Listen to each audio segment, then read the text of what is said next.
দীপক চ্যাটার্জিটা আমার প্রথম ছবি, কেন হঠাৎ ব্যোমকেশ সোনাদার পরে দীপক চ্যাটার্জির ছবি করা হলো সেই প্রশ্নটা আমরাও খুঁজছি। তো সেটা যদি দর্শক সেই প্রশ্নটা খোঁজে, আমার মনে হয় সেটা স্বপন কুমার দীপক চ্যাটার্জি যাদেরকে একসময় মানুষ এত ভালোবাসছে, এত পছন্দ ছিল, এত জনপ্রিয় ছিল, কিন্তু তারপরে তো মূল স্রোতের তাদের আমরা সেভাবে পাইনি, সেটা তাদের প্রতি ছবি করবো। আজকে তো প্রিমিয়ার, আজকে সবাই আমাদের নিজেদের লোকেরা দেখেছেন ছবি, তাদেরও ভালো লেগেছে, সেটা সত্যি আনন্দের। কিন্তু যখন দর্শকরা দেখবেন 12 তারিখ থেকে, তখন তাদের মতামতটা বেশি ইম্পর্টেন্ট।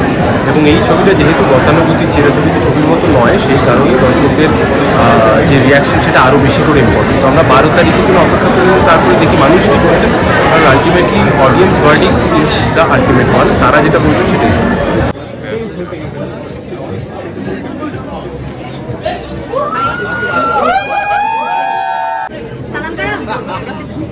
আস্তে আস্তে আস্তে আস্তে আস্তে আস্তে